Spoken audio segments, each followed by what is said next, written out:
Hey everybody, what is going on? Hexlex here, got another Elestrals video for you. So, last week at Webcam Locals, which for those who don't know, Elestrals does host official remote and app tournaments every single week that are free to enter, which is really, really cool. And you get caster coins just for entering them, and you can trade those in for, like pricing and stuff. So that's really neat. If you're looking for info about that, check the description below. I have links to a lot of the officials, Elestrals, stuff there, the sites. So anyway, so yeah, in the latest Webcam Locals last week, well, this week at the time of recording it, it's probably going to be last week at the day this goes out. But either way, yeah, I actually went 3-1, getting 4th place out of, I believe it was about 40, I think it was actually 39 people, using Waspivy. I actually used the exact same Waspivy list from my deck profile I posted not too long ago. So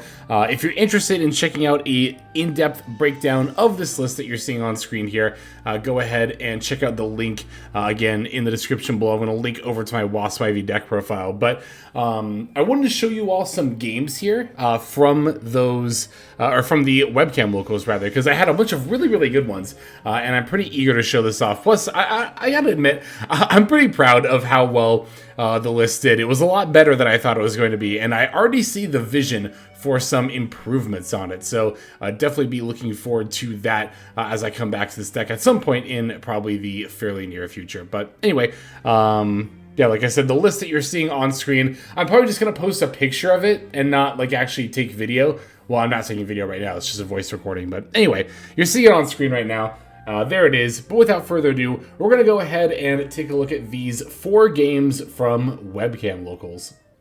Alright, diving into our first game here. My first opponent here was on Water Nexus, aka good old Wexus. So, taking a look at our opening hands. I'm trying to remember who won the die roll. I guess we'll find out here in a moment, but I believe I end up keeping my hand here. Yep, looks like it. And it looks like I'm taking the first turn, going for the Astrabbit. Yeah, it's actually pretty good to lead Bunny a lot of the time. But would you believe that in this deck, like most Celestial decks, it's good to lead with the Astrabbit on turn 1. But here it's definitely not too shabby because, especially because we're on the 3 Cyanectar as well as 3 Tunic, it's not hard to find a Cyanectar or a Tunic, and a Tunic rather, between your opening hand and the Astrabbit, and then set up that Waspivy on the follow-up turn. So, I'm going to cut the old deck there. Gonna put a couple of cards face down, or at least the one here, and then pass back on over to our opponent. So, looks like they're gonna draw for turn. And starting off with a Nog. It's kind of hard to see from the glare, but yep, you can kind of tell when the shadow passes over. They're spending 2 water for the Nog, so I see Nectar of the Gods, I see water. I'm thinking this is probably a deck with Poseidon in it. It might be Chronodile, it might be 15s, it could just be a regular Water Nexus deck, but either way, that is my first thought when I see that. So, Drakid does confirm that it's actually going to end up being a Drak King deck specifically. Again, a little hard to tell from the glare, but it is actually a Drakid on the opponent's board. But, very glad to have the Astrab in defense mode. Now, I will say that my face down is a PTA, and I misplayed pretty hard by not just using it on the Drakid here. I think it's a PTA. If it is, then I definitely should have chained it, because of course I should have realized that a Rock in a Hard Place was coming down. Why else would somebody play Drakid into the defense mode Astrabbit? Oh, you know what? I believe it's actually the Gorgon's Gaze. Yes, because that's going to come down right here. Okay, so it wasn't PTA. Good. But yeah, we can Gorgon's Gaze the Drakid effect that will attempt to special send into the Drak King from deck. We definitely not want that to come down here, so yeah, thankfully the Drakid itself is not that big of a threat. It's only a 2/2, and of course isn't really, it's basically a 2/2 vanilla at this point, right, with no real abilities there. Alright, opponent's gonna swing for, or try to swing rather, but I remind about the Gorgon's Gaze is gonna set 2 is actually what I meant to say, but did also attempt to swing. I do that all the time with Gorgon's Gaze, all the time. It's so easy to forget. I'm not the only one too. I notice a lot of people forget that, but it's all good. Alright, so gonna follow up with a Viscerus here. Yeah, not feeling the best about playing this in multiple back rows, but I don't have too much more of a choice here. Looks like I was not able to find the Waspivy setup off the Astrabbit and Draws alone. Alright, put another card face down. That was actually also a misplay, and I remember I realized that misplay as soon as I made it, because I'll tell you right now, that face down is actually a bluff Guardian Fleece, but then as soon as I said it, I realized, like, oh wait, I shouldn't be setting bluffs against Rock in a Hard Place, right? Alright, Tsunami coming down here. That might actually... Is that the Guardian Fleece or is that a PTA? I feel like I did... Yeah, I definitely do set a PTA at some point here, but I feel like that is the Guardian Fleece. Anyway, Tsunami's going to stop the Viscerous attack, also turn that Drac into defense mode, but that won't matter as much. Yeah, just really hoping that second Rock in a Hard Place doesn't come down. No, it's another Nog, which I guess could still end up leading to Rock in a Hard Place, but... Let's see what we got here. Yeah, you know, it's funny, because, like, I was talking with friends after the fact about Nectar of the Gods, not just in my deck, but in general, and it's like, you know, some good points are made that, like, Nectar of the Gods, it's a really good card, but, like, I mean, it's the issues I've talked about with it, too, right? Like, it's a really good card, but it's so expensive. It might not look it, but it really, really is. Elochick coming down here, going to end up searching a Divine, which does, in fact, end up being the Poseidon. But, yeah, I mean, you know, playing multiple Nectar of the Gods, while, yeah, like I said, it can get you very far ahead in cards, is also a very easy way to get low on the spirit count as well. And, I mean, I feel like, you know, we've all kind of had that game state where we feel like we're ahead, but then our opponent's able to get one good attack in, and, like, that's enough to lethal, because you spent, like, everything, you know, down from your hand or whatever, or from your spirit deck, rather, to set up a board. Alright, Draken going back to attack mode alongside the Elechick. Looks like our opponent's looking to battle over the Viscerous with the Elechick. Yep, asking how much defense it has. It's got 2, so... Alright, setting another card. Entering battle. Elechick attempting to walk over the Viscerous, but I think I have something here. Oh, it's the Argo! Okay. Yeah, so here we can Argo... And I can put the Poison Tunic on the Elechick. That'll reduce it down to 2 attack. And the Viscerous, as stated before, does have 2 defense. That means that neither now the Elechick nor the Drakid can actually run over it. So, it's a pretty good spot for me.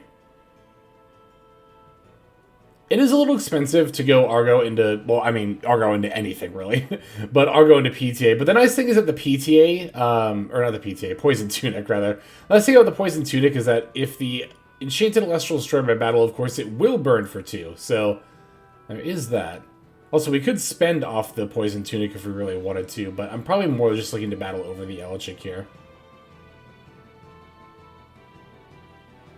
Okay, I guess the opponent's considering... Because I guess technically they still have the ability to attack with Drakid. Well, I guess technically the attack with Elechick just still connected, but of course, again, didn't really end up doing much here. So, okay, I drew for turn. Considering my options here. Yeah, this game I think is also a really good example of showing, you know, how things can play out when the Waspivy plan, you know, doesn't come to fruition, because... you know, that will happen a decent amount of the time, right? Like, you're not always going to get your combo off. But that's why we play stuff like Viscerous and Mudlet and, you know, other just good cards, right? Like, in general, because, you know, it's kind of the line you have to ride, like, with Waspivy in particular. Alright, so here I'm going to go for the Mudlet. But if I recall correctly, we're not actually going to end up using the effect, because there's not really a point to. Both Elestrals on the opponent's board have 2 attack anyway, so no response from the opponent. I'm going to switch that Viscerous back to attack mode. Okay, I think that one's the set Bluff Guardian Fleece that I then, after entering battle, like immediately realized, like, yeah, that wasn't the best call. Yeah, you know what it is, because here I'm going to try to go Viscerous over Elechick, right? They're going to end up using... Shield? No, it's Gorgon's Gaze to stop the attack. I knew it was something to stop the attack. And then here, I almost battled Mudlet over Elchik because I was like, oh, burn, I can get in the burn for the Poison Tunic. But then I realized, like, wait, no. I'm definitely going to want to battle over the Drakid here in case they peel a Rock and a Hard Place off the top of the deck, right? So yeah, Mudlet going over the Kid. And then that's going to be it for our turn. So I guess here, even if they Rock and a Hard Place or set Bluff, it doesn't really matter as much. But still, they had another back row. That could have easily been like a shield or something to protect the Drakid. In any case, let's see what ends up happening here. Opponent taking their time considering their moves, which is all good, of course. Yeah, sorry their screen's a little bit small. I forgot to zoom in for this one when I was initially doing the recording. The other ones will be more normal size. I guess I could just go... Well, I don't know, actually, because it might mess with the aspect ratio. Anyway, I'm talking about editing stuff in my... I'm talking about editing stuff to myself right now. Thinking I can maybe fix that. So maybe, who knows, maybe it'll look fine, but... I don't know. I laugh because I'm like, I was about to say, well, knowing me, it probably won't. But what that really means, it's not that I'm like... It's not that I, you know, try to be a lazy editor. It's just more that I have, like, so many videos to work on right now. So many Elestrals videos, actually, right now in the Pipeworks, and that's, of course, on top of the, what's it called? The YouTube channel. Okay, so here we're casting the Cyanectar. I'm pretty sure I'm about to set, yep, another Argo here. That's why I cast Cyanectar at this point. But Cyanectar is also just, of course, just an attacking body here in general. Like, even if I didn't top deck an Argo here, I think I might have actually just played it and, you know, just try to get some damage in, but... here the opponent's got another Tsunami, so that is going to end up turning the whole board into defense mode.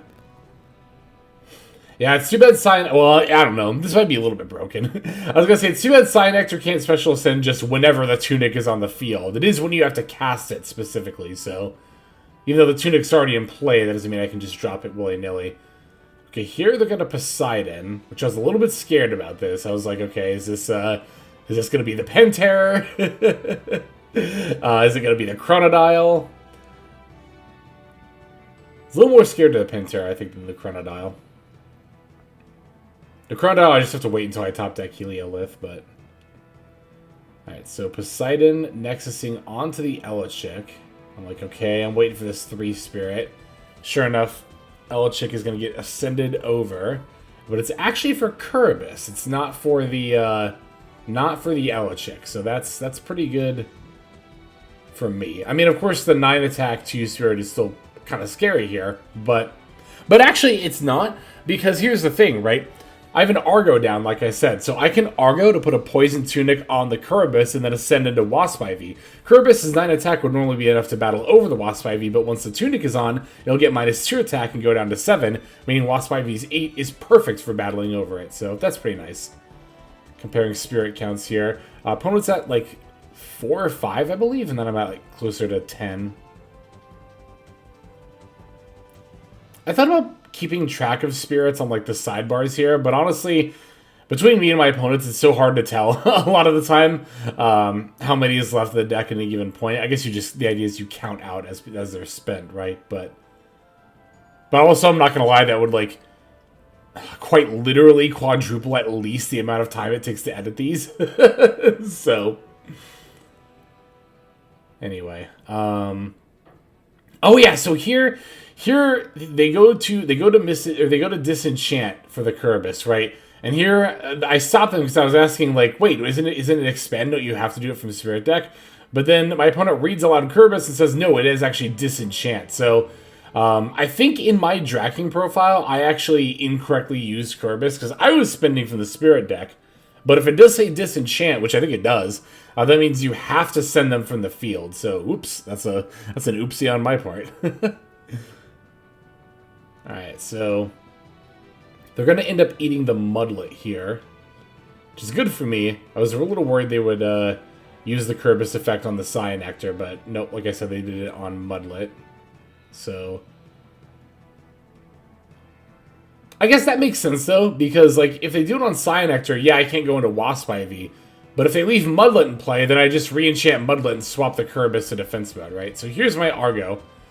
I'm going to use the Argo effect to cast the...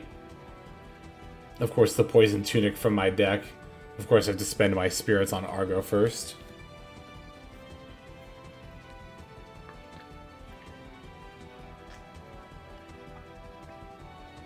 Oh yeah, here I was trying to decide what kind of spirits I wanted to spend. I decided we're at the point in the game where I could start giving up a little bit of my solars. Because, like, you know, again, our only solar cards are 2 Golden Fleece, 2 Heliolith.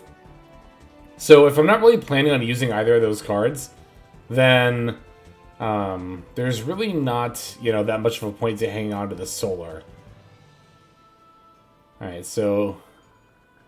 yeah, our opponent is thinking about the Cyanectar effect. That's what I'm declaring the activation of here. Because, of course, I cast the Poison Tunic. And looks like they are going to end up using the Gorgon's Gaze on it.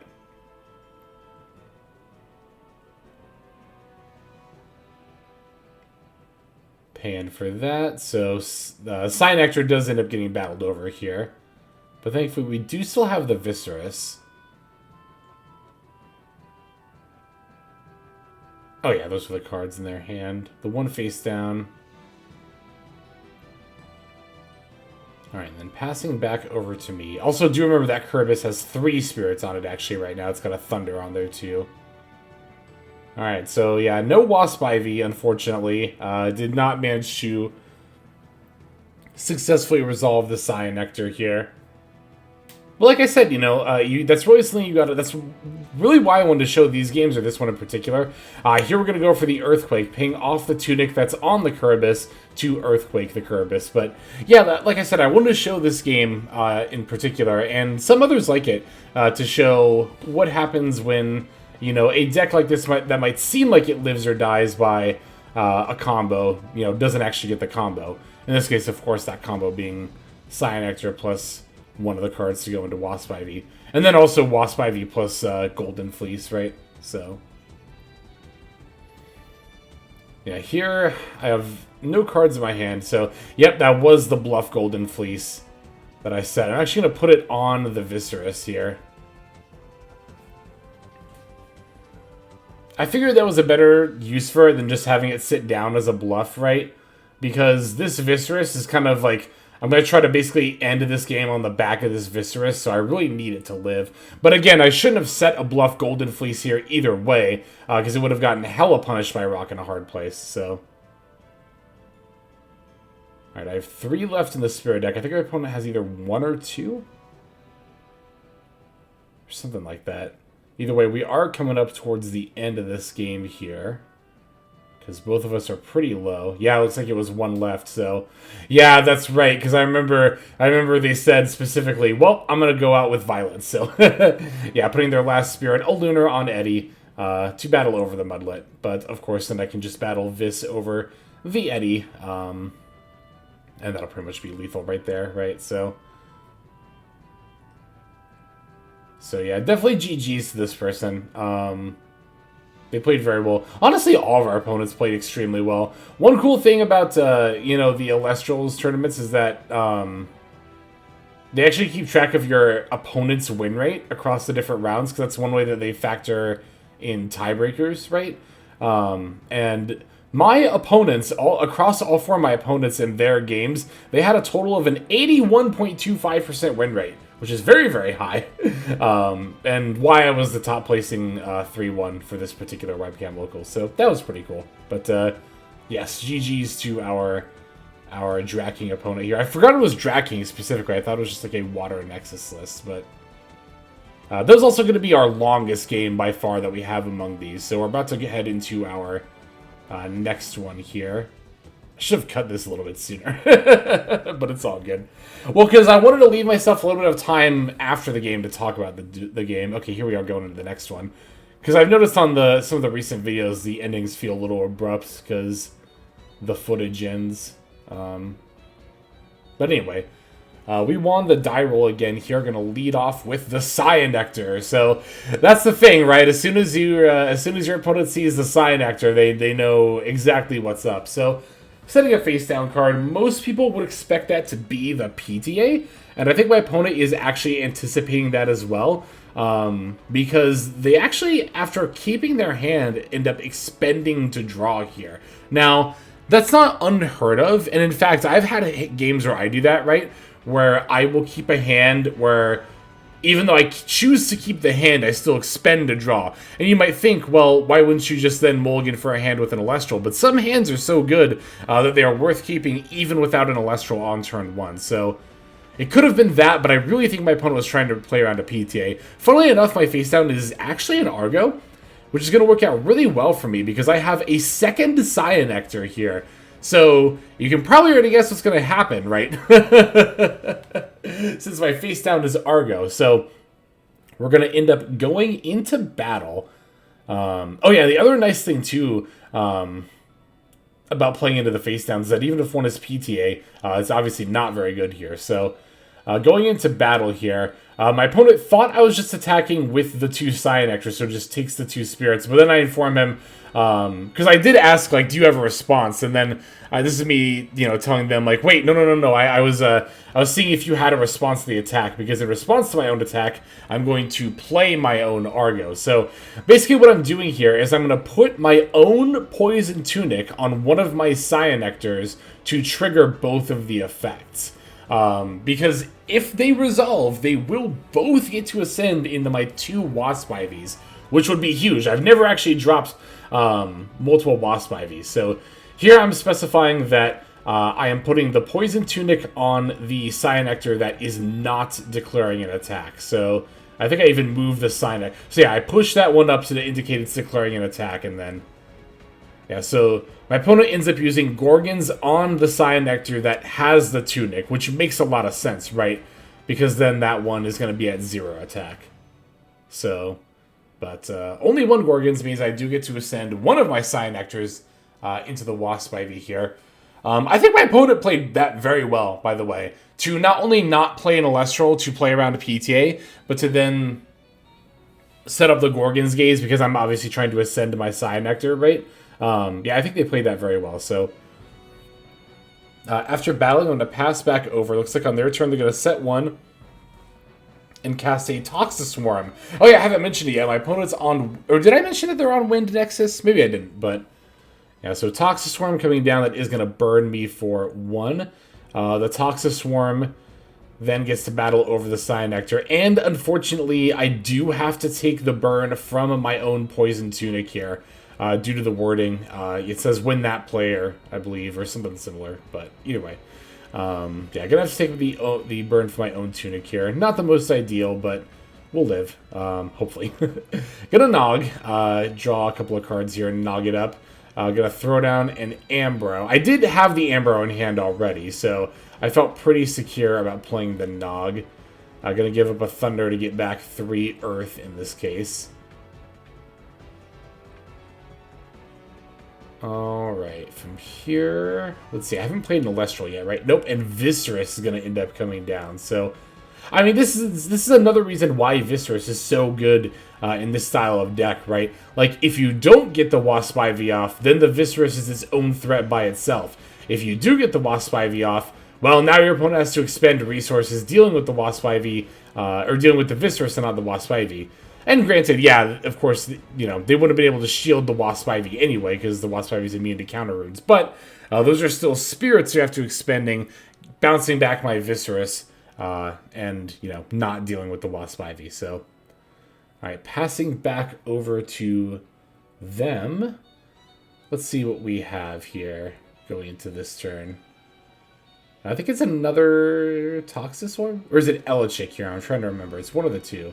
Oh no, it's Pegas. So Pegas is going to threaten to target the back row and destroy it. But on cast, I'm simply going to use the PTA here to, get rid of the Pegas. Normally, I wouldn't feel the need to. It's only a 2-3 stat line, but if the PTA is going to get destroyed anyway, I might as well. I might as well just use it, because, like, yeah, I'm paying 2 spirits to destroy something that I don't really need to, but at the same time, doing so lets me swing in directly with the Waspivy. So I'm basically spending 2 spirits in order to deal 2 spirits of damage, instead of spending 0 to inflict 0. Which, you know, we are ahead in the game state, in the board, right? So we do want to be threatening stuff like that, threatening more spirit damage. Going to recast the Vis here. Throw that back down. Enter battle. Haven't really had much counter rune action this game, but we don't really need it in this one, do we? It was really just that Argo to set up the Cyanectors there. Gonna swing in for 3. Yeah, I mean, even without the Golden Fleece, you can see just how hard this Waspivy can be to deal with, right? If you don't have Invoke runes or the ability to change its position, it is definitely quite the threat there, so. Alright, let's see what they end up doing here.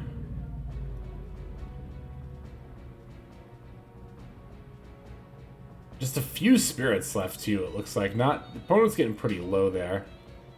Another Toxiswarm that is going to force me to burn again. I'm at like 6 or 7 spirits myself, so I'm also getting decently low. And I ended up getting rid of my last Thunder there, I'm pretty sure that was.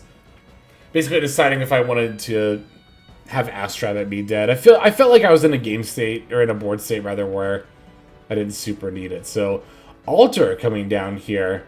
Alter gonna Nexus from the Stadium to the Toxiswarm, switch my Vista Defense mode, and of course the Toxiswarm receiving another wind means that I get burned again. So that makes a lot more sense why my opponent played the Island of Aeolus last turn.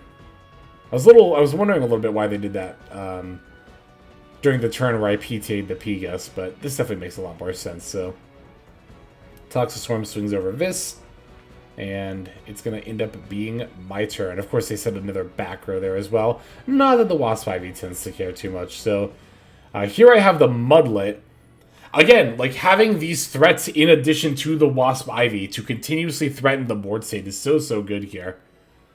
What card that end up being? PTA. Okay. PTA on Mudlet, paying off the Toxiswarm. Makes sense, because now my Mudlet's at 1 attack, so it can't run over the Toxiswarm. So here I do have to use the Vis to run over. I do get in with the Mudlet for 1, and it looks like they are going to pay out the PTA to get rid of the Mudlet as well there. Alright, so I'm pretty low. I'm at 3, but they're at 1. So, or they're at 2, rather. They're going to be at 1 here in a second, yeah. Going for the Astrabbit.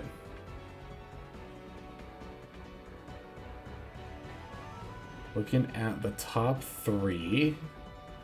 But with 1 spirit left, it's like, what could they find that would even help them at this point, right? Like even, I think one of the best possible things they could peel off the top of the deck would be resting on your laurels. But I remember that I have a Mudlet in hand, so like, even if that were the case, like, even if they actually just dropped resting, spent their last spirit, popped my Waspivy, I would still be able to just Mudlet, swap the Astrabbit to attack mode, battle over it, and then now they're at 0 spirits, right? But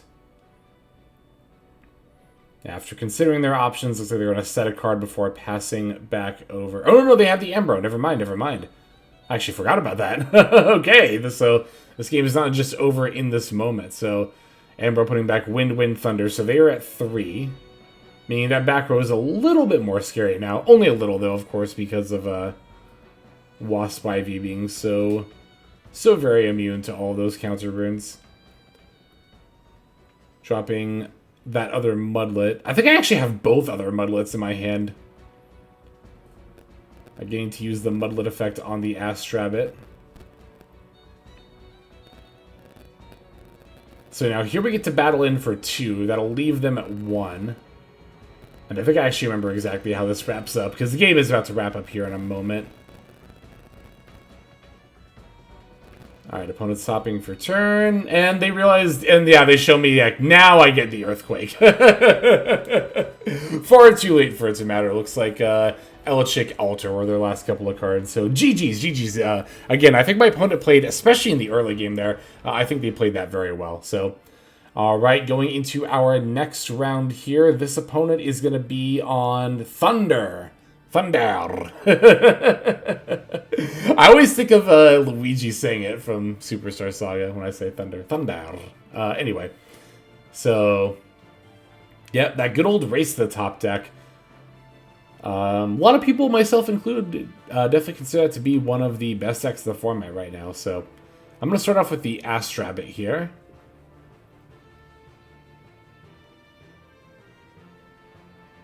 Let's see if I have any back row to follow that up with. Well, there is a Nog. Good old Nectar of the Gods, spinning 2 Earth to draw a couple of cards off that. Yeah, because we found the Nog off the Astrabbit. And no back row. Because that's what I thought. I remember that game playing out this way. Or that hand, rather, playing out that way.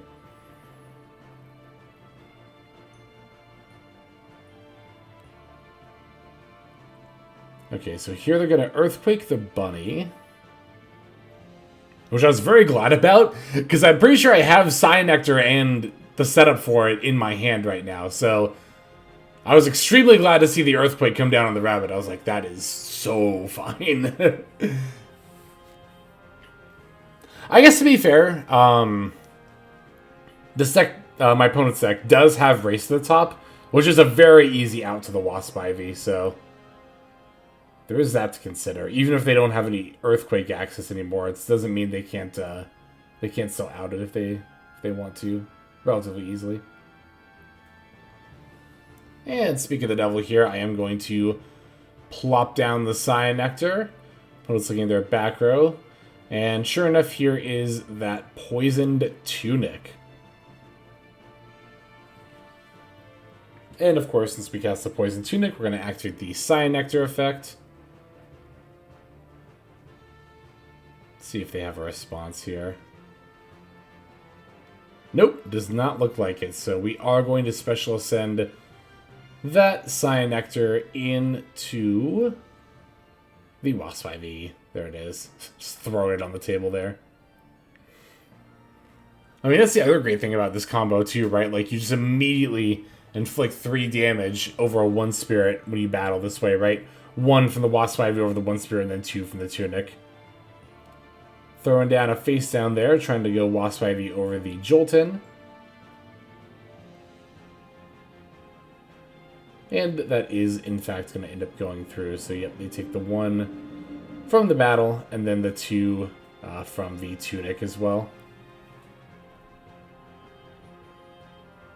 Alright, let's see what they end up doing here.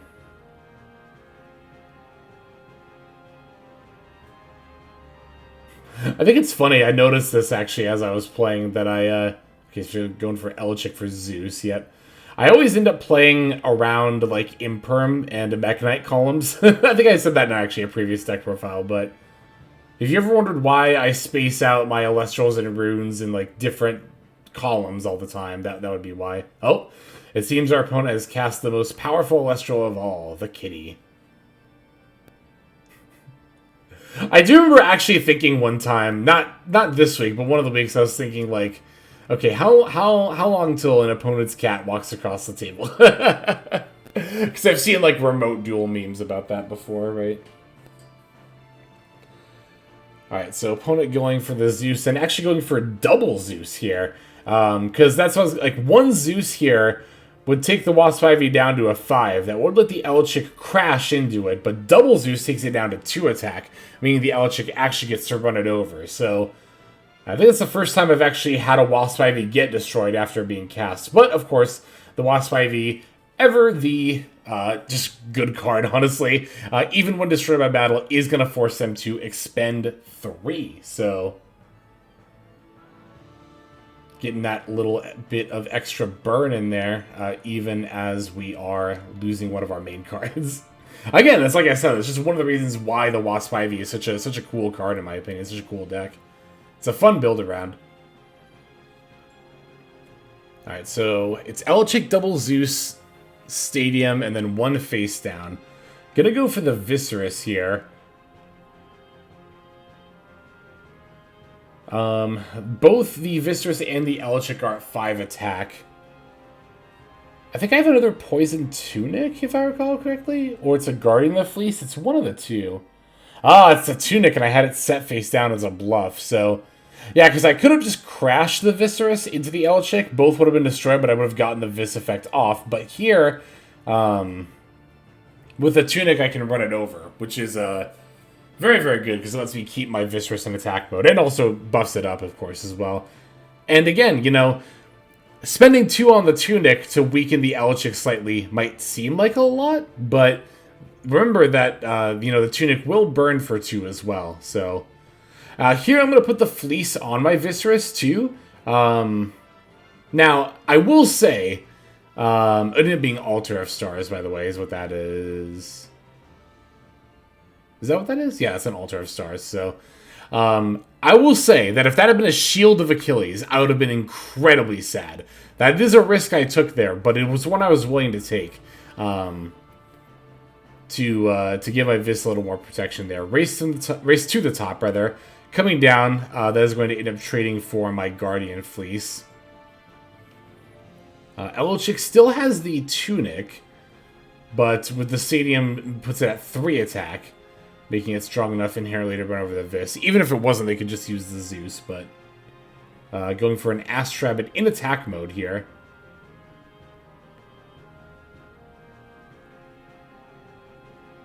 We're both actually, I think, pretty low on Spirit Deck. Relatively speaking. Yeah, they're going to battle over my Vis, and then I take 1 here. Yeah, looking at my hand to consider what I want to expend. I know why I'm doing it, too. I actually can't wait for this play. I think it's coming up right here. So, I'm going to draw for a turn. And, yeah, my opponent's at 3 Spirits left in deck, I'm pretty sure, at this point. If this is the turn I'm thinking of. Yeah, so with 3 Spirits left in deck, I'm going to drop Heliolith here. Heliolith is going to be game-ending at this point, because I can Heliolith to bounce the Astrabbit back to hand, right? Then from there, Heliolith can battle over the Elchick with the Tunic on it for a total of 3 points of damage. That's going to be the rest of their Spirit deck. Now, granted, they do still have the ability to top deck Ambro here, thanks to the Stadium and the Zeus, but does not look like they were able to find it. So, oof, GG's on my part, or on both parts, honestly. That was a little close, but we were able to come out on top there. So, good stuff. Good stuff. And final round is going to be against friend of the channel, friend of mine, Dymax. Dymax always out here hooking up cool decks. And also on the Thunder deck here. I gotta give a huge shout out to Dymax. Not only is his channel great, and you should absolutely go check him out. I'm gonna link that in the description below. But you know, he was also very kind enough to chat with me about the Waspivy list for quite a bit afterward. You know, we talked over a bunch of stuff, so I was very, very grateful for that. So I will say I kept the greediest hand in the world here. I kept a hand with no Elestrals, but it did have double Nog. So that's like the equivalent of the fucking Family Guy bit where it's like, you know, the boat's a boat, but the mystery box could be anything, you know. The Mulligan's a Mulligan, but the Nogs could be anything. It could even be a playable hand. So, decided to run out the Vis here into a PTA, unfortunately. So, yeah, that puts the Vis down to 3 attack. I'm trying to remember. It'd be nice if I had a Poison Tunic here. If I had a Poison Tunic here, and I don't use it. Okay, I have a Guardian Fleece. That's what it was. Yeah, so this will let the Viscera survive through the turn. I hope I don't have a Poison Tunic in hand. Part of me feels like I do for some reason, but because if I did, I could put it on Jolten, battle Vis over Jolten, and then still summon a Vis in defense. And then even if they PTA'd the Vis, I'd still have another one in defense. Another Jolten coming down here. Well, I'm trying to figure out if I have a response to that. I think I actually end up letting it go through. Yeah, so another Mount Olympus coming down, which is going to get cast. Because I'm pretty sure one of my face downs is a PTA, and I probably should have just PTA'd the Jolton, honestly.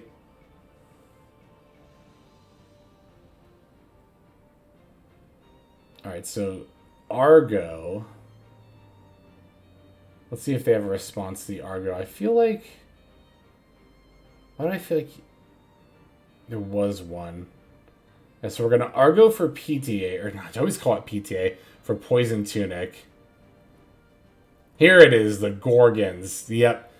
Gorgons suppressing the Viscerous and paying off the Jolton that has the Tunic on it. So, Tunic's going to fall off here.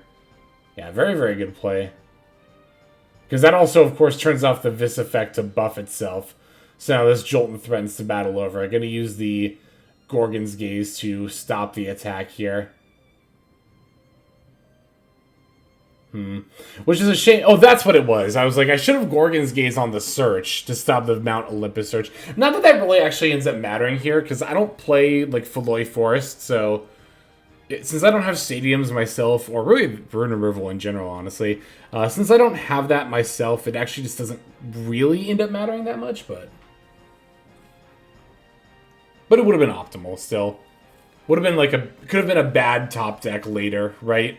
For Dimax to peel the Mount Olympus at an inopportune moment. I think that's kind of thing that's like a bit of an edge case you have to think about, so...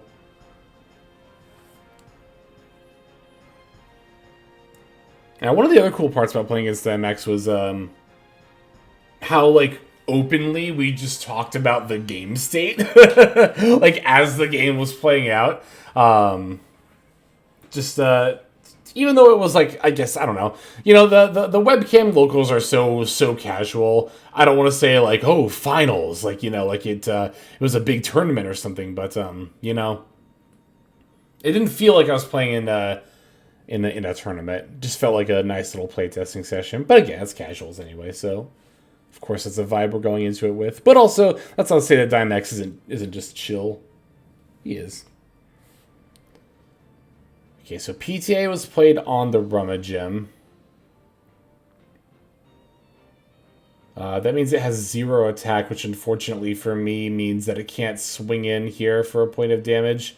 Yeah, we're going to crash the Vis in the Jolton. This will get that Jolton off the field, and then I can throw down the Vis here. This also plays around... Well, I guess no, the Rummagem's going to get PTA'd anyway, so it doesn't really matter. I was going to say it plays around Arclith, because then I don't have 2 dudes in attack mode, but...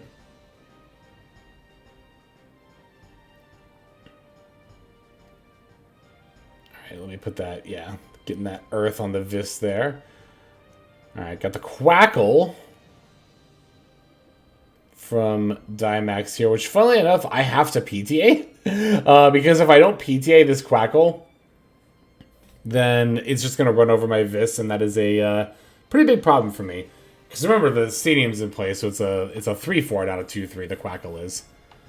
But funnily enough, if I recall correctly, I actually don't pay out the PTA here. 1, because I'm pretty low on spirits, and 2, because I want to run over that Quackle with my Viscerous to be able to cast my final copy from the deck. Alright, throwing down the Mudlet here. But I'm actually going to misenchant it. Want to save on my Earth, and I don't really need to turn the Quackle to defense mode anyway. Yeah, putting the Mudlet in attack mode does play into the Arclith, but at this point I was just more concerned with getting Dimax down on spirits.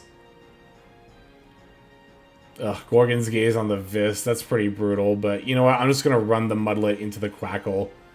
You know, if I'm going to be down on spirit count, I want to make sure that I'm, at the very least, maintaining control of the board, you know. Foamy from Dimax here. That was very surprising. Was not expecting to see Foamy, as that's trying to run itself into Viscera. So I'm trying to figure out what I'm going to do about that, because surely there's, like, no good here. So I'm going to Gorgons on the battle step, not the attack step. The difference between the two is that if I had Gorgons on the attack step, the attack declaration would have been stopped, and Foamy would have lived. But by doing it during the battle step, Foamy is locked into the attack, but is still suppressed and will not search an Elestral from the deck, right? So, Yeah, here I was super debating if I wanted to use my last Earth for the last Vis in my deck, but I decided to do it because, like, one, I need to apply pressure, and two, I need to thin my deck to top deck Ambro, ideally, here, so... And sure enough, I do actually just end up peeling the Ambro off the top of the deck. Gonna spend off the Viscerus for that. But here I gotta really consider what I want to put back, right? It's gonna be at least one Earth, and I think I actually end up putting back the Solars? Is it? I'm trying to remember here. I know I'm also thinking about Thunder because I'm thinking about Astrabbit. There's a lot of arguments as far as like what combination of spirits to put back here, honestly. You can make an argument for just about any combo here. Yeah, I was asking how many cards in hand. And Dimax was like, it's one card and you know what it is. And even before he showed me, I remember like, oh yeah, it's Mount Olympus, but yeah, I'm just, oh my god. I was so debating about these spirits, which is funny because in hindsight, it really doesn't end up mattering that much. I should have put back Earth, Earth, Earth, or Earth, Earth, Thunder. But I think I actually put back Earth, Solar, Solar. Yeah, I do. I put back Earth, Solar, Solar. I guess I don't know. Why did I put back those Solars? Oh, wait, do I have a Guardian? Yeah, that's right. Because I'm like, I have to live on the back of this Viscerus. It was another one of those game states. So I was like, you know what? I'm going to put back the Solars and we're just going to protect it, you know?